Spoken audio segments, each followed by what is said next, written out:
Vote গ্রহণ যেহেতু খুব সুন্দর করে হচ্ছে, একটি সুন্দর পরিবেশে ভোট গ্রহণ সমাপ্ত হবে। আপনাদেরকে সকল সহযোগিতা। ঠিক আছে, ভোট গ্রহণ ইতিমধ্যে শুরু হয়েছে, শিক্ষার্থীরা ভোট দিচ্ছেন। ঠিক আছে, না কোনো অভিযোগ নেই। ঠিক আছে, ওদের স্বপ্ন পূরণে পাশে থাকতে পেরে আমরা গর্বিত। আমি আপনাদের সদয় কথাতে একটি ভুল বোঝাবুঝি সৃষ্টি হয়েছিল।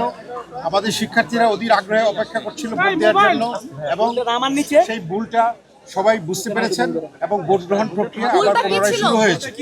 এটা কিছুই না যে এই ভোট প্রদানের পরে যে মার্কার দিয়ে, যে পার্মানেন্ট মার্কার ইউজ করে কালিটা দিচ্ছিল, সেই কালিটা একটু দূরে দিচ্ছিল এবং কালিটা দূরে দেওয়াতে এখানে সেটা আমার কাছে রিপোর্টেড হয়নি। আমরা যেটা দেখেছি এবং আমরা পরবর্তীতে ওখানে কথা বলেছেন, সকল শিক্ষার্থীরা ছিলেন এবং যারা ছিলেন তারা বলেছেন, এবং সবাই আবার ভোট গ্রহণ প্রক্রিয়া পুনরায় শুরু হয়েছে। এইটুকুই বলছি। আপনাদেরকে অনেক ধন্যবাদ।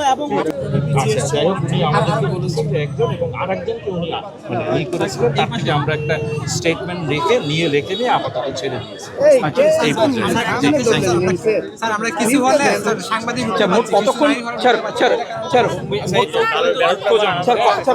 আপনাদেরকে এই বিষয়ে যেটা বলছে কি, এখন আপাতত যারা আছেন তারা ভোট দিচ্ছেন। কতক্ষণ বন্ধ ছিল স্যার? সাংবাদিক স্যার এলাও করেছিল এমন অভিযোগ কি আপনারা সত্যতা পেয়েছেন, যাচাই করেছেন?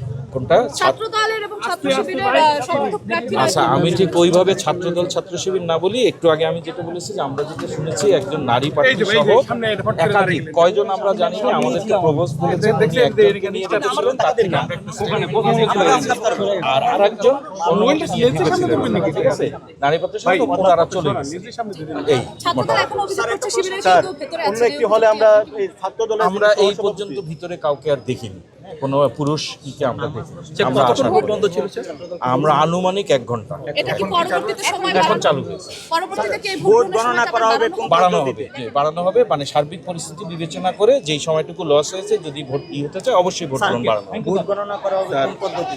ভোট গণনা আমরা কালকে একটা দিয়ে দিয়েছি ম্যানুয়াল, যেটা সেই পদ্ধতি। নারী সাংবাদিক ঢুকতে পারবে, আচ্ছা সেটাও হচ্ছে, এটা খুবই দুঃখজনক। যদি কোনো জায়গা থেকে বের করে দেওয়া হয়ে থাকে, একটা হতে পারে যে ভোট কেন্দ্রে রবীন্দ্রনাথ হলে আমরা শুনলাম যে একজন ছাত্রদলের সহসভাপতিকে আটক করা হয়েছে, এই বিষয়টি এটা আমি ঠিক এখনো জানি না, এটা প্রক্টর মহোদয় জানে। আর আমি এখন যেটা জেনেছি যে তাজউদ্দিন হলে বোধহয় একটু হয়েছে, কি হয়েছে আমরা এটা আবার আমাদের কাছে আমার জানা মতে কেউ আটক নেই। প্রশ্ন হচ্ছে